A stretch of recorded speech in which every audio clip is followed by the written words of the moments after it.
Salut les fermiers, bienvenue sur Cocotte TV. Aujourd'hui, je vous présente un nouvel écran de chez Asus et pas n'importe lequel puisqu'il s'agit du premier 21 neuvième 1440p à 200 Hz. Et il n'y aura pas que ça puisqu'on a le droit aussi à de la HDR 1000, un local dimming, donc un rétroéclairage variable sur 512 zones avec bien sûr du G-Sync Ultimate. Alors, qu'est-ce qu'il vaut? Eh ben, on va voir ça tout de suite.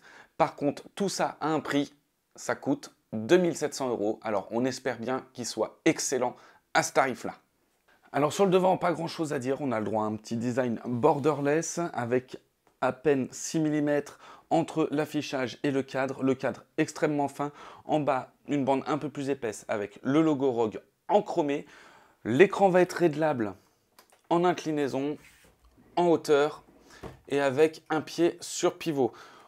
On peut voir une dalle incurvée à 1800R, une dalle VA que je n'ai pas précisé tout à l'heure. On est sur une dalle VA donc avec un taux de contraste qui va être excellent. En dessous, on a le droit à une base en métal avec quelques détails en cuivre. En dessous, un petit projecteur rouge et un passe-câble ici. Enfin, on passe tout de suite derrière et on va voir. Alors derrière, l'écran brille pas mal. On a le droit à du chromé, quelques détails en chromé ici, donc pour l'œil qui va être aussi RGB, donc synchronisable via Aura 5. On a aussi ici une bande en chromé et enfin le reste va être des plastiques en gris et noir avec des petites gravures pour rappeler un look un peu futuriste. L'œil de ROG qui lui va être éclairé en rouge.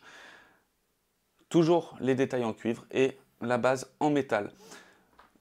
De l'autre côté, ici, on a le joystick de navigation et 4 boutons pour pouvoir naviguer dans l'OSD. Et derrière ce petit cache, qui va être facilement enlevable, on va avoir le droit à toute la connectique. La connectique va être constituée donc du coup d'un HDMI, d'un DisplayPort, de 2 sorties USB avec une entrée et une prise casque. Et ce sera tout. En ce qui concerne avec l'OSD, chez Asus, on est toujours sur le même schéma avec le petit Republic of Gamer, les informations ici, 2-3 raccourcis qui vont être paramétrables, qui vont être juste à côté du bouton Power au niveau des boutons raccourcis. Donc du coup, on a une tendance à éteindre l'écran au lieu d'utiliser les raccourcis. Finalement, on va utiliser le joystick de navigation. Donc on a au départ l'overclocking avec le taux de rafraîchissement max à 200 Hz. Nativement, il est à 180 Hz. Le filtre de lumière bleue, gamme visuelle, donc différents modes d'affichage. La couleur avec la luminosité, le blanc de référence pour la HDR, le contraste, la température couleur et le gamma. Ensuite, l'image avec l'OD donc pour pouvoir régler le ghosting, l'optimisation des noirs, le rétroéclairage variable, le niveau de noir auto, le contrôle de l'aspect, enfin les sources et la configuration système avec toutes les choses à régler pour l'OSD.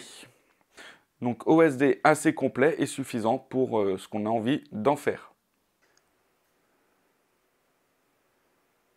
Et voilà en ce qui concerne la présentation de cet écran, le PG35V, écran qui est parfait.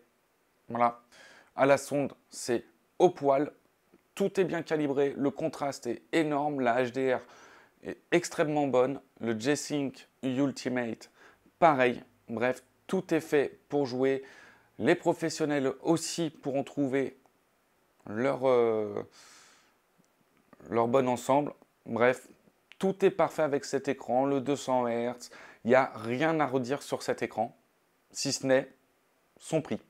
2700 €.